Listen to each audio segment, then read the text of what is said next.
والثناء بالحق نصلي ونسلم على النبي الحبي الجلي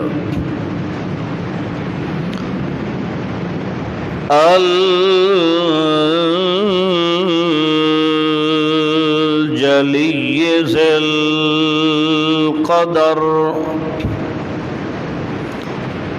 نشهد أن لا إله إلا الله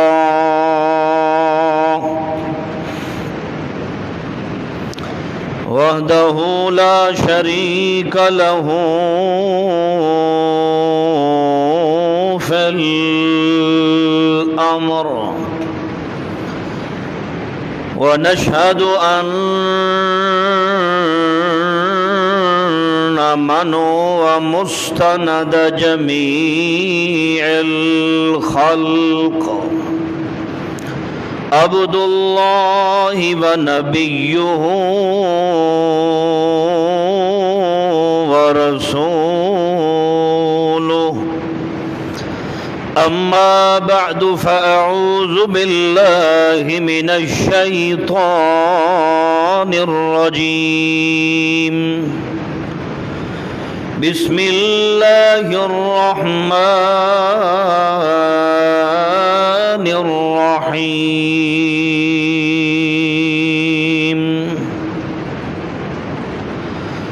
وأن المساجد لله فلا تدعوا مع الله أحدا سبحان ربك رب العزة عما يصفون وسلام على المرسلين والحمد لله رب العالمين.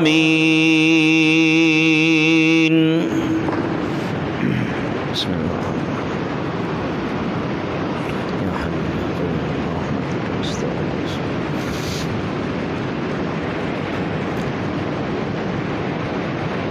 قرآن مقدس اور احادیث رسول اللہ صلی اللہ علیہ وسلم میں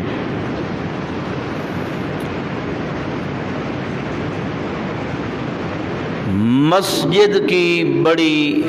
فضیلت اور بہت بڑے مقام عظمت کا بیان موجود ہے۔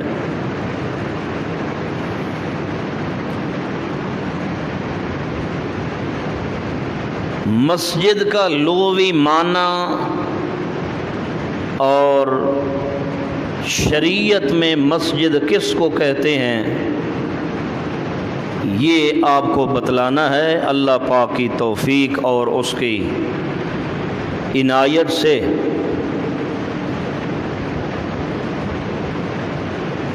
مسجد ایک عربی کا لفظ ہے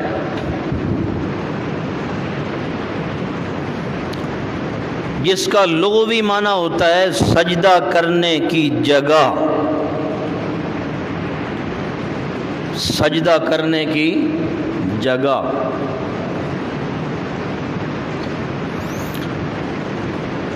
اللہ نے اس نام کو قرآن مقدس میں پسند فرما کے قیامت تک اللہ نے اس نام کو باقی رکھا ہے۔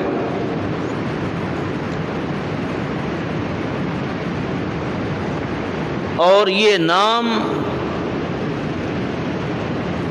اس امت کے لیے ایک امتیازی خصوصیت ہے، وگرنہ یہود و نصارہ کے دین اور مذہب کے اندر مسجد نام کی کوئی چیز نہیں تھی۔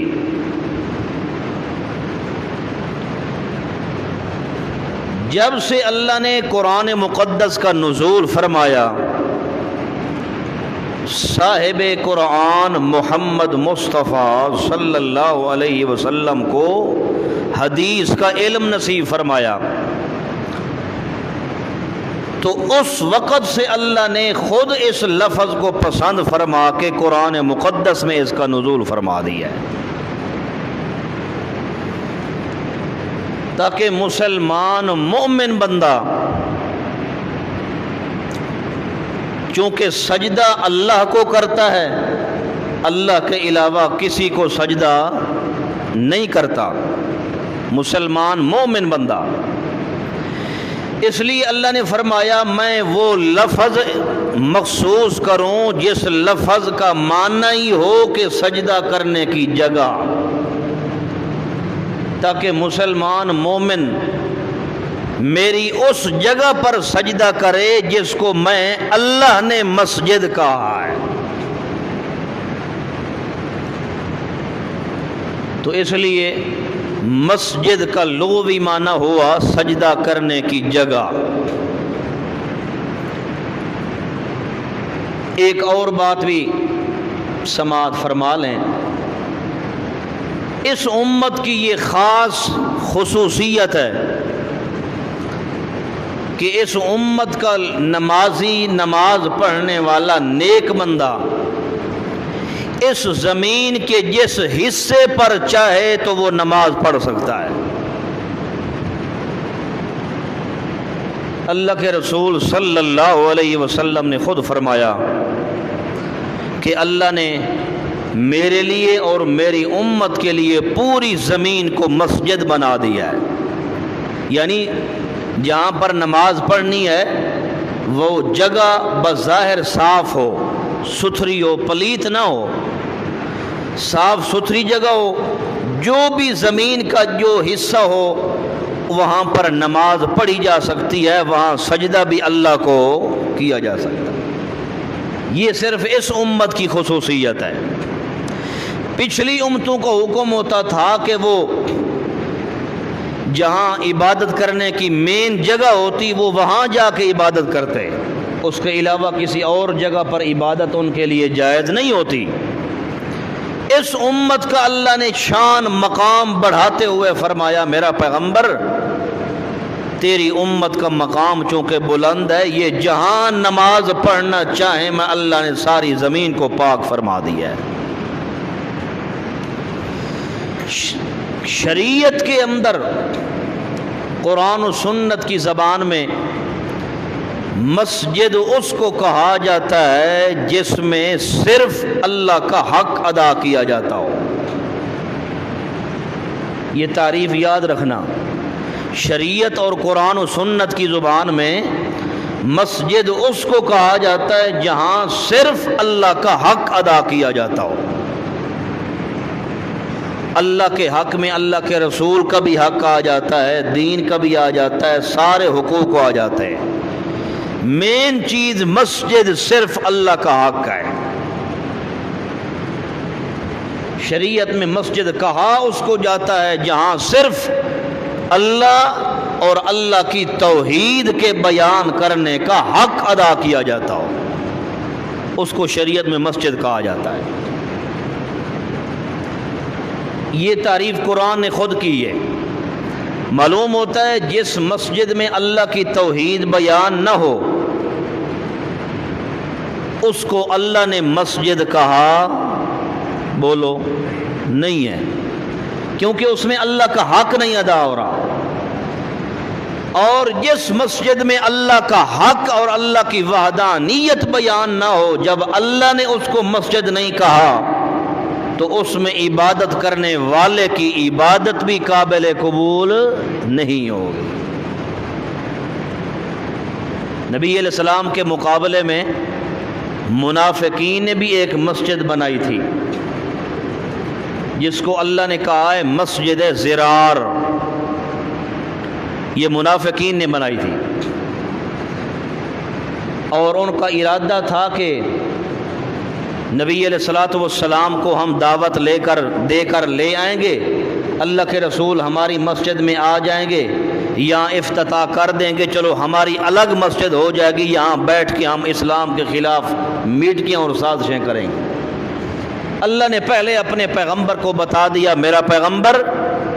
وہ مسجد میں رب کا گھر نہیں، وہ مسجد زرار ہے، ارصادا لمن حارب اللہ ورسولہ، وہ ایک بت خانہ بنایا گیا ہے جس میں اللہ اور اللہ کے رسول سے جھگڑنے کا ارادہ ہے ان کو لوگوں۔ اس لیے میرے پیغمبر آپ نے وہاں جانا۔ اللہ نے کیوں منع فرمایا؟ اس لیے فرمایا کہ اس میں اللہ کا حق ادا نہیں کیا جاتا تھا، وہ منافقین نے اپنی بنائی۔ معلوم ہوتا ہے جہاں اللہ کی وحدانیت کا حق ادا نہ ہو، اللہ تو اپنے نبی کو بھی کہہ دیتا ہے اس میں جانا۔ تو جب نبی نہیں جا سکتا، میں اور آپ کیسے جا سکتے ہیں؟ اس لیے نبی علیہ الصلوۃ والسلام نے خود فرمایا ایک حدیث کے اندر کہ سب سے دنیا میں بہترین اور سب سے فضیلت کے لحاظ سے اعلیٰ جگہ ہے تو وہ صرف اللہ کا گھر مسجد ہوتا ہے۔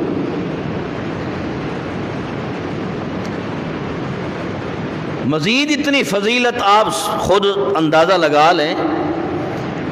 اللہ کے رسول نے فرمایا جس مسلمان اور جس آدمی کو آپ دیکھو کہ وہ مسجد سے زیادہ محبت رکھتا ہے اور مسجد میں اس کا آنا جانا ہے، نماز بھی پڑھتا ہے، نماز پڑھ کے واپس جاتا ہے، پھر آ جاتا ہے، مسجد سے محبت بھی ہے، مسجد میں آتا جاتا بھی ہے، اللہ کی عبادت بھی کرتا ہے، اللہ کے رسول نے فرمایا اس کے مسلمان ہونے کی شہادت دے دو۔ وہ بندہ اللہ اور اللہ کے رسول کے نزدیک پکا مسلمان ہے۔ اندر کی کیفیت تو اللہ جانتے ہیں،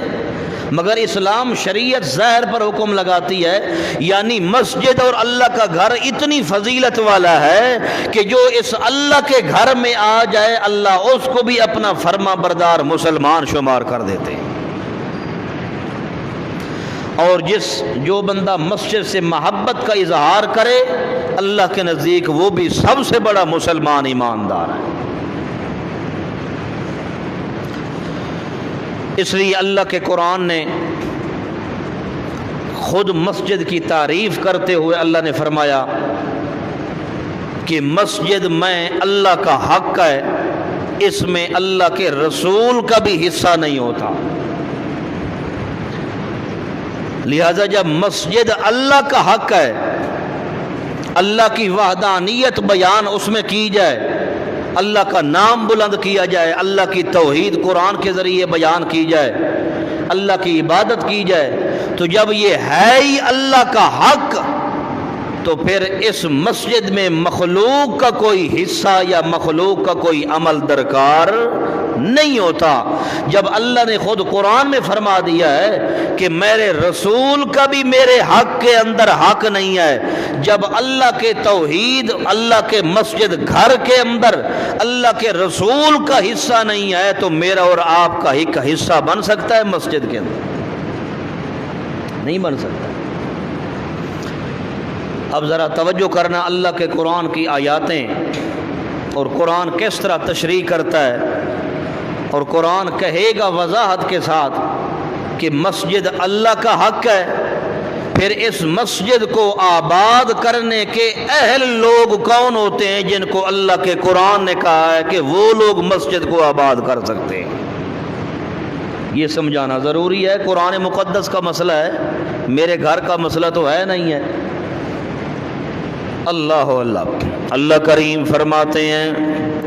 وَأَنَّ الْمَسَاجِدَ لِلَّهِ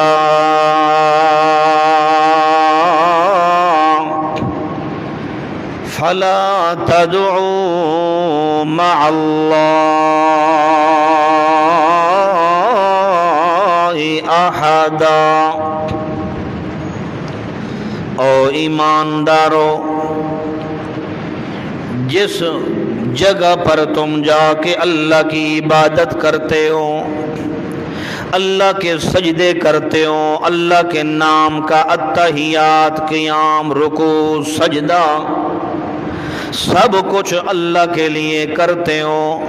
میں اللہ اس جگہ کی فضیلت بیان کرتے ہوئے کہہ رہا ہوں وَأَنَّ الْمَسَاجِدَ لِلَّهِ،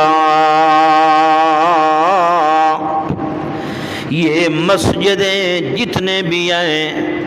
جو اللہ کا حق ہے، جس میں اللہ کی توحید و وحدانیت بیان کی جاتی ہے، اللہ فرماتے ہیں للہ،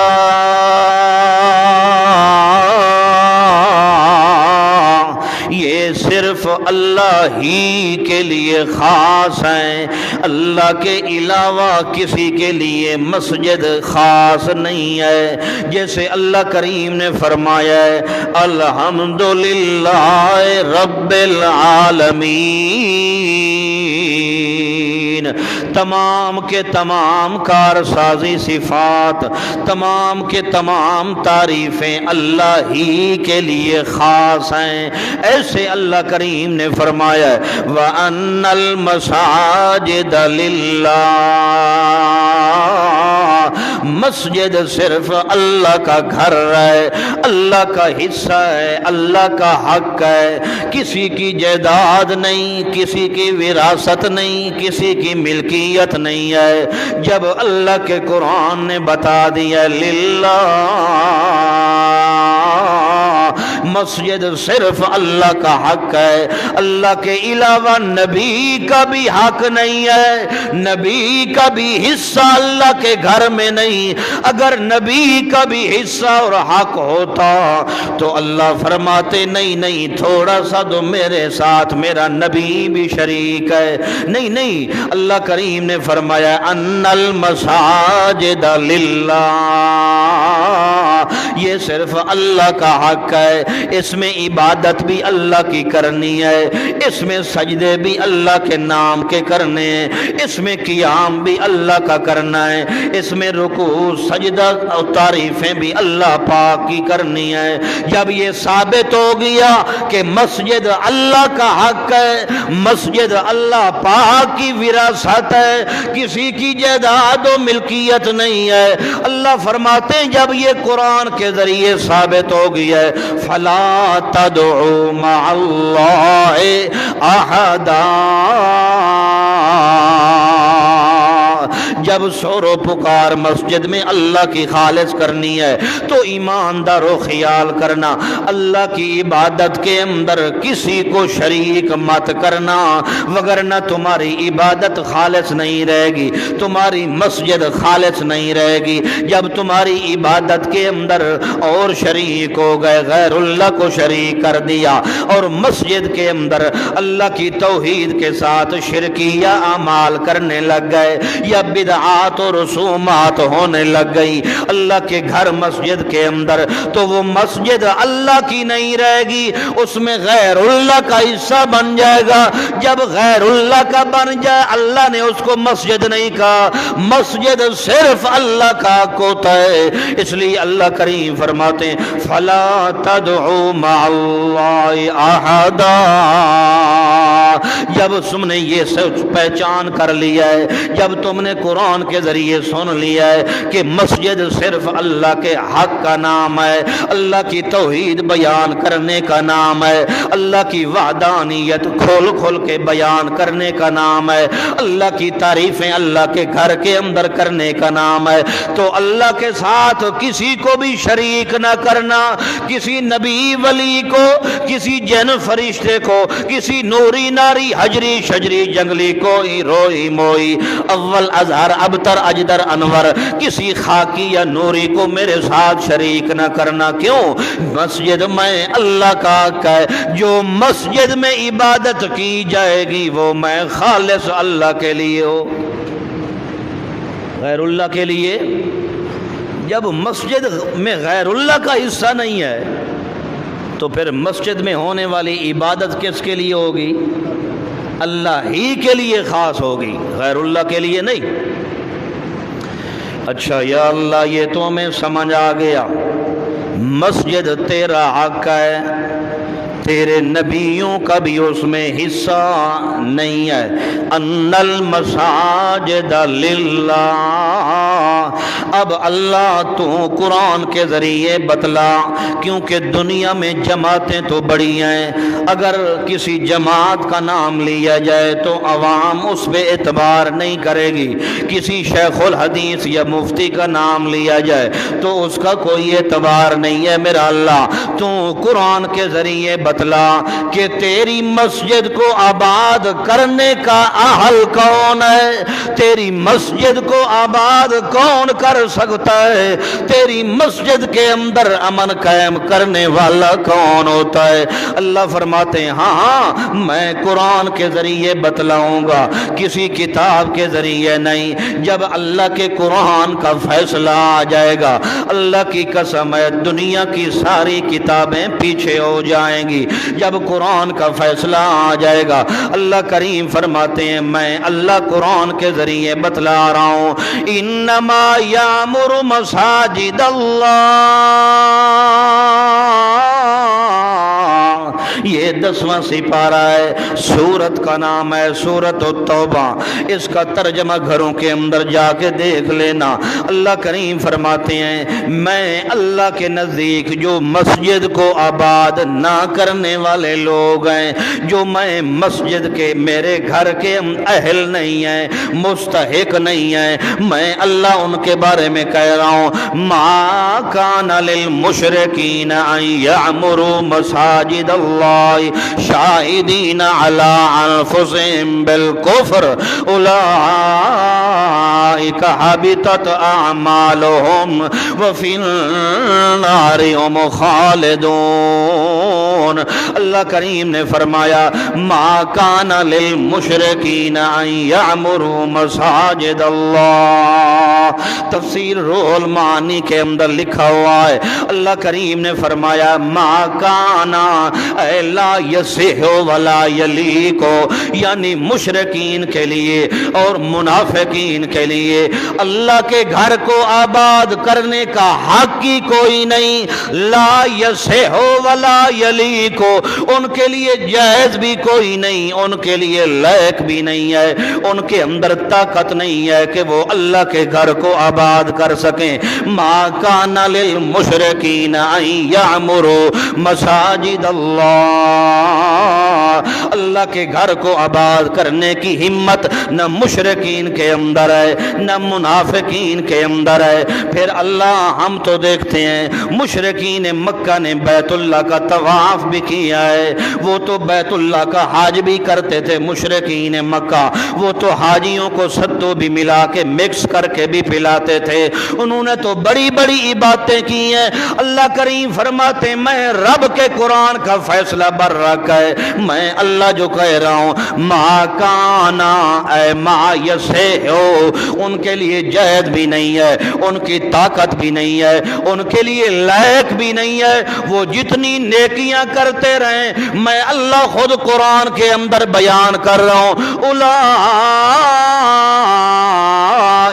حبطت اعمالہم وفی النار ہم خالدون،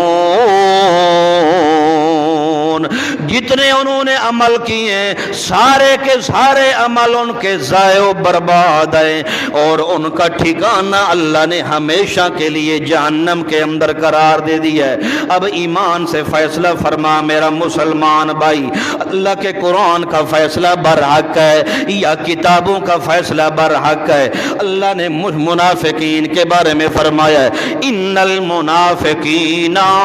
فی الدرک الاسفل من النار ولن تجد لهم نصیرا، منافقین کو اللہ کریم نے جہنم کے سب سے نیچے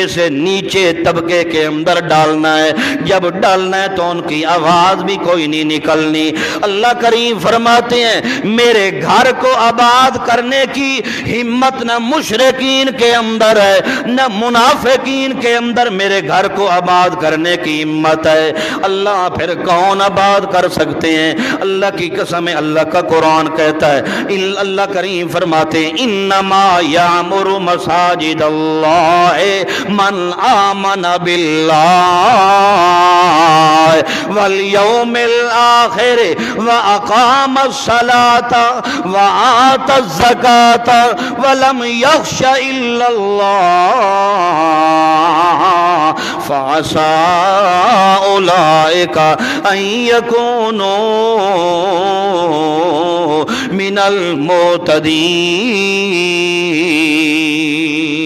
اب توجہ کرنا، اللہ کے گھر کو آباد کرنے کے اہل کون ہیں؟ اللہ کے گھر کو آباد کرنے کے مستحق کون ہیں؟ اللہ کی قسم ہے میری بات نہیں ہے، میرے استاد کی بات نہیں ہے، کسی جماعت کی بات نہیں ہے، یہ اللہ کے قرآن کی بات سنا رہا ہوں۔ اللہ کی قسم ہے، اللہ فرماتے ہیں انما یامر مساجد اللہ، اللہ کے گھر مسجد کو آباد وہ کر سکتا ہے من آمن باللہ، جو پکا ٹھکا موحد ہو، جو منافق نہ ہو، جس کے ایمان میں ملاوٹ نہ ہو، آمن باللہ، جس کا یقین و بھروسہ و ایمان کس کی ذات پر ہو، آمن باللہ۔ اور جیسے اللہ کریم نے فرمایا پہلے سپارے کی ابتدا کے اندر سورہ بقرہ کے پہلے پیج پر فرمایا ہے الذین یؤمنون بالغیب ویقیمون الصلاۃ ومما رزقناہم ينفقون۔ اہل ایمان کی علامت اللہ نے بتلائی ہے، کون ایماندار ہوتے ہیں؟ یؤمنون بالغیب اے یصدقون بالغیب، جو اللہ کی بن دیکھی ذات پر ایمان رکھتے ہیں، تصدیق کرتے جاتے ہیں، اللہ کو دیکھا نہیں مگر اس کی ذات پر ایمان ہے اور خالص ایمان ہے۔ ان کے ایمان کے خالص ہونے کی علامت یہ ہے، اللہ کریم فرماتے ہیں یؤمنون بالغیب ویقیمون الصلاۃ، ان کے ایمان کی خالص ہونے کی نشانی یہ ہے کہ وہ کبھی بھی اللہ کی عبادت چھوڑتے نہیں، کبھی اللہ کی عبادت کے علاوہ غیر اللہ کی باتیں نہیں کرتے۔ وَمِمَّا رَزَقْنَاهُمْ يُنْفِقُونَ، اور اللہ نے جو ان کو تھوڑا بہت دیا ہے وہ خرچ بھی کرتے ہیں تو اللہ کے نام کا کرتے ہیں، غیر اللہ کا خرچ نہیں کرتے، غیر اللہ کے نام پر دیگیں نہیں چڑھاتے، غیر اللہ کے نام پر نظر نیاز نہیں دیتے، غیر اللہ کے نام پر منت منوتیاں نہیں دیتے، کیونکہ اگر وہ اللہ کی بھی نظر نیاز دیں، اللہ کے علاوہ غیر اللہ کی بھی نظر نیاز دیں تو وہ خالص ایمان نہیں، وہ ملاوٹ والا ایمان ہو جائے گا۔ اللہ فرماتے ہیں میں رب کو ملاوٹ والا ایمان پسند نہیں ہے، ایمان لانا ہے تو خالص لے کے آنا ہے، اللہ کے ذات یقین رکھنا ہے تو خالص لے کر آنا ہے۔ اللہ فرماتے ہیں میں اللہ کے گھر کو آباد کون کر سکتے ہیں؟ من آمن باللہ، جس کا ایمان اللہ کی ذات پر خالص ہو، والیوم الآخر، اور جس کا ایمان قیامت کے دن پر ہو۔ کیا مطلب؟ یعنی خوف خدا دل کے اندر موجود ہو کہ میں اللہ کے گھر کو آباد جو کر رہا ہوں، دن قیامت کے اللہ کریم نے مجھ سے بھی سوال کرنا ہے کہ میرے گھر کی کیسے تو نے رکھوالی کی، میرے گھر کو کیسے آباد فرمایا ہے۔ تیسری صفت یہ ہے وَأَقَامَ الصَّلَاةَ وَآتَى الزَّكَاةَ، نماز کو قائم کرتے رہتے ہیں، نماز کو ادا کرتے رہتے ہیں، زکوٰۃ بھی اللہ کا حق ہے وہ بھی ادا کرتے رہتے ہیں۔ چوتھی صفت ان کی یہ ہے وَلَمْ يَخْشَ إِلَّا اللَّهَ، اللہ کریم فرماتے ہیں وہ اللہ کے علاوہ کسی سے ڈرتے نہیں ہیں، صرف اللہ کا دل کے اندر خوف رکھتے ہیں۔ اس کا معنی عبداللہ ابن عباس نے فرمایا تفسیر روح المعانی کے اندر وَلَمْ يَخْشَ إِلَّا اللَّهَ اے لم یشرک باللہ شیئا، یعنی اللہ کے ساتھ وہ ایک کیڑی کے سر کے برابر بھی شریک نہیں کرتے۔ ایسے ایمانداروں کے بارے میں اللہ نے فرمایا فَعَسَىٰ اولئک ان یکونوا من المہتدین۔ اللہ کریم نے فرمایا میں اللہ کو امید ہے، میں اللہ یقین سے کہتا ہوں یہ میرے ایماندار بھی ہیں، المہتدین جنت کے مستحق، یہی اللہ کے گھر کو آباد کرنے والے ہیں۔ اب قرآن نے کتنی شرطیں بیان فرمائیں؟ 4 شرطیں بیان فرمائیں۔ معلوم ہوتا ہے قرآن پاک نے بتلایا کہ مشرک اور منافق اللہ کے گھر کو آباد کر سکتا؟ بولو، مشرک ویسے فسادی ہوتا ہے، منافق مشرک سے بھی زیادہ فسادی ہوتا ہے، یہ اللہ کے قرآن نے خود مسئلہ بتلایا۔ اس لیے اللہ نے ان دونوں کے بارے میں وضاحت فرمائی کہ یہ اللہ کو اب گھر کو آباد کرنے کا اہل بھی نہیں اور اس کا حقدار بھی نہیں ہے۔ ہاں وہ حقدار ہے اللہ کے گھر کو آباد کرنے کا جس کے اندر ایمان بھی خالص ہو، جس کے اندر اطاعت رسول اللہ بھی خالص ہو، جس کے اندر اقامت صلاۃ بھی ہو، اطاعت زکوٰۃ بھی ہو، خوف خدا بھی ہو، یہ ان ساری چیزیں موجود ہوں۔ یہ ساری چیزوں کے ہونے کے باوجود اوپر سے اللہ قرآن میں اعلان کر کے کہے میرا پیغمبر ان یکونوا من المہتدین، اگر جنتی بندے دیکھ رہے ہوں تو یہ ایماندار ہیں جو میرے گھر کو آباد کر کے جنت کے مستحق بنے۔ اس لیے قرآن مقدس نے وضاحت فرما دی ہے، اللہ خود قرآن کے اندر وضاحت فرمائی مسجد صرف اللہ کا حق ہے اور اس کو آباد کرنے والا اہل ایمان ہوتا ہے، مسلمان مخلص ہوتا ہے، کبھی شرک کرنے والا اللہ کا گھر آباد نہیں کر سکتا۔ اگر ہوتا تو مشرکین مکہ سب سے بڑے نیک بھی تھے، بڑی بڑی نیکیاں انہوں نے کی ہیں، مگر اللہ نے فرمایا انہوں نے جو کچھ کیا ہے حابطت۔ حضرت علی رضی اللہ عنہ اور حضرت عباس رضی اللہ عنہ ان دونوں کا آپس میں ہوا مکالمہ۔ حضرت علی رضی اللہ عنہ فرمایا کہ اللہ کے رسول نے مجھے شیر خدا کا لقب دیا اور اللہ نے ہمارے بارے میں کہا ہے کہ ہم تھوڑا سا بھی خرچ کریں تو اللہ احد پہاڑ کے برابر ہمیں ثواب دیتا ہے۔ صحابہ کے بارے میں فرمایا۔ حضرت عباس نے کہا کہ تم جتنی نیکیاں کر لو، تم نے اگر کی ہیں تو ہم کون سا پیچھے رہ گئے، ہم تو اسلام سے پہلے بھی بڑی بڑی نیکیاں کرتے تھے۔ حضرت علی نے فرمایا کون سی چاچا؟ کہنے لگے جی ہم تو بیت اللہ کا طواف کرتے اور حج بھی کرتے تھے، نماز بھی پڑھتے تھے، اور جتنے حجاج آتے تھے حج کرنے ہم ان کی خدمت بھی کرتے تھے، یہ کوئی تھوڑا ثواب ہے، تھوڑے نیکی کا کام ہے؟ حضرت علی رضی اللہ عنہ نے قرآن مقدس کی آیت پڑھ کے حضرت عباس کے سامنے جب قرآن پڑھا اور کہا چاچا میرا مسئلہ نہیں، یہ قرآن خود کہہ رہا ہے، قرآن کہتا ہے شرک کرنے کی حالت میں جتنی نیکیاں کی ہیں اللہ نے ایک بھی قبول نہیں کرنی، ساری ضائع و برباد ہو گئی۔ جب حضرت علی شیر خدا نے قرآن پڑھا تو حضرت عباس کی کیا جرت تھی کہ قرآن کے سامنے بولنے کی طاقت رکھتے، وہاں سے خاموش ہو گئے۔ کہنے لگے بھتیجا علی واقعی بات تیری سچی ہے، تیری سچی نہیں رب کے قرآن کی بات سچی ہے، کیونکہ اللہ کے قرآن نے مسئلہ وضاحت کے ساتھ کر دیا ہے کہ واقعی شرک کرنے والا نہ عبادت کا اہل ہوتا ہے نہ اللہ کے گھر کو آباد کرنے کا مستحق اور اہل ہوتا ہے، اس لیے اللہ نے اس کی کوئی عبادت قبول نہیں کرنی ہے۔ مسجد نے اللہ کے گھر کو آباد وہ کر سکتا ہے جس کے دل میں خالص ایمان اللہ کی ذات کے ساتھ بول۔ اس لیے اللہ نے پہلے سپارے کے اندر وہاں بھی آیت مقدسہ موجود ہے، وہاں بھی اللہ کریم نے یہی اعلان کر کے فرمایا کہ اللہ کے گھر سے کسی عام یا کسی خاص بندے کو روکنے والا بندہ سب سے بڑا ظالم ہوتا ہے۔ میں نہیں کہہ رہا، اللہ کے قرآن کی آیت ہے، فرمایا من ازلم، من کہو سارے، من ازلم، اس سے بڑا ظالم اور کون ہو سکتا ہے؟ ممن منع مساجد اللہ، ممن منع مساجد اللہ،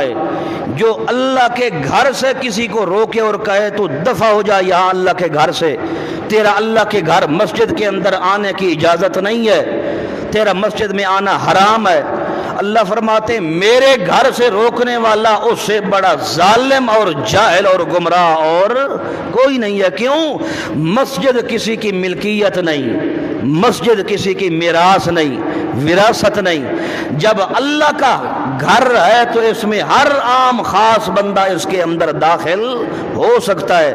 رب نے پہلے فتویٰ لگایا، بعد میں مسئلہ بیان فرمایا ہے۔ اس لیے میرا دوست اور میرا بھائی، قرآن نے جب مسئلہ کھول کے بیان فرما دیا ہے تو مسئلہ قرآن والا سمجھ۔ اللہ نے فرمایا من اظلم ممن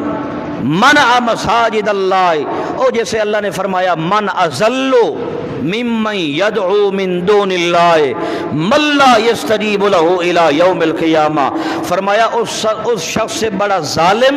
اور گمراہ اور جاہل کون ہو سکتا ہے جو ایک اللہ کی ذات کو چھوڑ کر غیر اللہ کی سور و پکار کرتا ہے، پکارتا بھی ان کو ہے لا یستجیب له الی یوم القیامہ، جو قیامت تک ان کو جواب دینے کی طاقت نہیں رکھتے۔ کیوں نہیں رکھتے؟ وَهُمْ عَنْ دُعَائِهِمْ غَافِلُونَ، اس لیے کہ وہ جن کو پکارا ہے انسان، کسی دربار والے کو، قبر والے کو، کسی نبی کو، ولی کو، کسی نبی کی قبر کو، ولی کی قبر کو، جن کو وہ پکار رہا ہے، اللہ کے قرآن نے کہا ہے ہم عن دعائہم غافلون، وہ تو ان کی سور و پکار سے بے خبر ہے، غافل ہیں، وہ کیسے ان کو جواب دیں گے؟ ایسے اللہ نے قرآن میں فرمایا من اظلم ممن منع مساجد اللہ ان یذکر فیہا اسمہ، اس شخص سے بڑا ظالم اور اس شخص سے بڑا جاہل اور گمراہ کون ہو سکتا ہے جو اللہ کے گھر کے اندر آنے کے روکے اور کہے فلاں بندہ آئے اور فلاں نہ آئے، فلاں بندے کا داخلہ جائز ہے، فلاں کا حرام ہے۔ ہاں ہاں، جس کا داخلہ اللہ کے گھر میں حرام ہے اس کو اللہ نے خود قرآن میں فرمایا ہے۔ اللہ فرماتے ہیں او ایماندارو انما المشرکون نجس فلا یقرب المسجد الحرام بعد عامہم ھذا، اور جن کا داخلہ میں اللہ نے خود بند کیا اپنے گھر کے اندر ان کا بند کر، اور جو اہل ایمان ہو اس کا داخلہ خدا کے گھر کے اندر بند کرنے کا نام ضلالت اور گمراہی ہے۔ کیا چیز ہے؟ ضلالت اور گمراہی۔ اندازہ کر من اظلم ممن منع مساجد اللہ، نبی علیہ الصلوۃ والسلام نے بھی فرمایا من بنا مسجدا بنا اللہ له بیتا فی الجنہ، او کما قال النبی صلی اللہ علیہ وسلم، اللہ کے رسول نے بھی فرمایا جو اللہ کا گھر بناتا ہے اللہ کی رضا کے لیے، اپنی رضا کے لیے نہیں یا بلے بلے کروانے کے لیے نہیں، من بنا للہ، اللہ کے لیے اللہ کا گھر بناتا ہے اور اس ارادے سے بناتا ہے کہ چلو اللہ بھی راضی ہو جائے اور اللہ کے نیک بندے اس میں آ کے اللہ کی عبادتیں کرتے رہ جائیں۔ اللہ کے رسول نے فرمایا بن اللہ لو بیتن فی الجنہ، اللہ اس بندے کے لیے جنت کے اندر ایک بہت بڑا محل تیار فرما دیتے ہیں، اور اللہ فرماتے ہیں فرشتوں اشہدوا یا ملائکتی، گواہ ہو جاؤ میں اللہ اس بندے کے لیے، اللہ نام لے کے کہتے ہیں اس بندے جس نے میں اللہ کا گھر میں اللہ کی رضا کے لیے بنایا ہے، اس بندے کے لیے میں اللہ نے جنت کے اندر یہ محل اور کوٹھا اس کے لیے بیان دیا ہے، یہ اس کا ہو گیا۔ آج سے فرشتے گواہ ہو جاتے ہیں، اس لیے اللہ کے قرآن نے بتلایا اس شخص سے بڑا ظالم اور کوئی نہیں ہے، ممن منع مساجد اللہ، جو اللہ کے گھر کے اندر آنے سے روکتا رہے کسی کو۔ اللہ کے قرآن کا فتویٰ یہی ہے، اس سے بڑا ظالم اور جاہل ضال اور گمراہ کوئی نہیں ہے۔ اللہ کیوں نہیں ہے؟ اللہ فرماتے ہیں یذکر فی اسمہ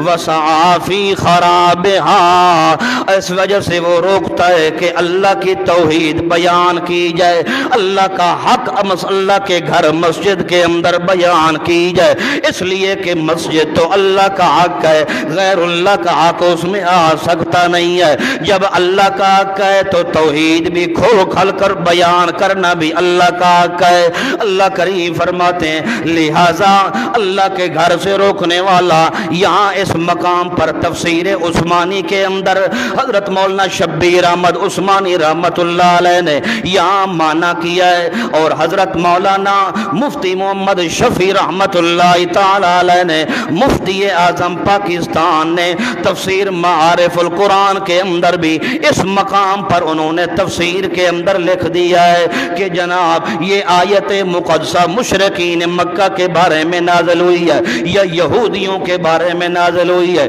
ان کی یہ عادت تھی کہ اللہ کے گھر سے ان لوگوں کو روکتے اور کہتے جناب حدیبیہ صلح حدیبیہ کا مقام مشہور ہے، نبی علیہ الصلوۃ والسلام کو کہنے لگ گئے ہم نے بیت اللہ کے اندر تجھے داخل نہیں ہونے دینا، ہم نے بیت اللہ کا طواف بھی نہیں کرنے دینا۔ اللہ کریم نے فرمایا میرا پیغمبر تو گھبرا کوئی نہ، للہ المشرق والمغرب فأینما تولوا فثم وجہ اللہ ان اللہ واسع علیم۔ اگر اللہ کے گھر بیت اللہ کا طواف میرا پیغمبر آپ کو نہیں کرنے دیتے، قریشیوں کے بڑے بڑے سردار اگر بیت اللہ میں داخل نہیں ہونے دیتے تو کوئی بات نہیں، للہ المشرق والمغرب، مشرق و مغرب کا مالک میں اللہ ہوں، لہذا فأینما تولوا فثم وجہ اللہ، جس طرح بھی تم منہ کر کے نماز پڑھو، میں اللہ کی توحید بیان کرو، مجھے رب ہونے کی قسم ہے، فثم وجہ اللہ، وہاں تم اللہ پاک کی ذات کو پاؤ گے۔ میرا کوئی بات نہیں جے بیت اللہ میں داخل نہیں ہونے دیتے، حدیبیہ کے مقام پر آپ یہاں بیٹھ کے نماز ادا کریں، میں اللہ قبول فرما لوں گا۔ کیوں؟ ان اللہ واسع علیم، میں اللہ وسیع اور رحمت بھی ہوں، علیم الکائنات کا ذرہ ذرہ میں اللہ پاک جانتا ہوں۔ اس لیے مسجد کا لغوی معنی سجدہ کرنے کی جگہ، اور شریعت کے اندر قرآن و سنت کی زبان میں مسجد اس کو کہا جاتا ہے جو صرف کس کا حق ہو؟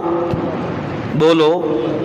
اللہ کا صرف حق ہو۔ کیوں؟ قرآن نے یہی کہا ان المساجد للہ، اس میں کسی کا حق نہیں، نہ کسی کی جائیداد ہے، نہ وراثت ہے، نہ ملکیت ہے،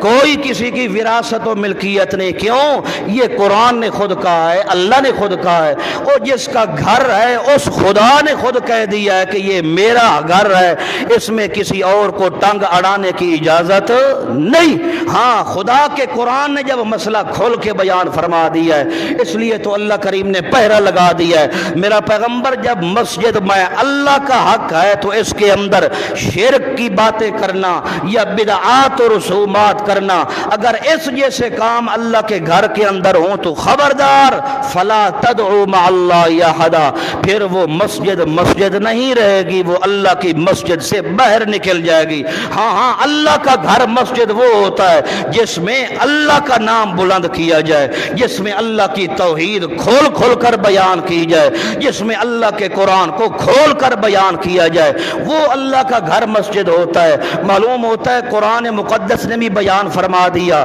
نبی اکرم صلی اللہ علیہ وسلم نے بھی بیان فرما دیا، اور اللہ کے رسول نے ایک اور حدیث کے اندر بیان فرمایا کہ سب سے بڑی اعلیٰ اور فضیلت والی جگہ دنیا کے اندر ہوتی ہے تو وہ اللہ کا گھر ہوتا ہے، اور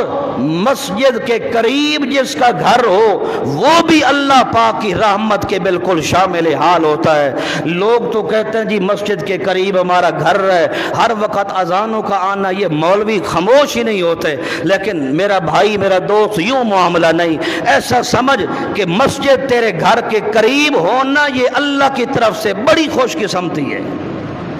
کہ اللہ نے تیرے گھر کو اپنے گھر کے قریب رکھا ہے، اور اللہ کی آواز دینے والا منادی 5 وقت کی آواز تیرے گھر میں آ رہی ہے۔ اور اللہ کے رسول نے ایک اور حدیث میں فرمایا کہ یہ جو اذان آتی ہے، اس اذان کی آواز جہاں جہاں تک یہ اذان کی آواز جاتی ہے، وہاں وہاں تک جن اور شیطان وہاں نہیں رہتے، وہاں سے دور بھاگ جاتے ہیں۔ تو جہاں جہاں تک اللہ کے منادی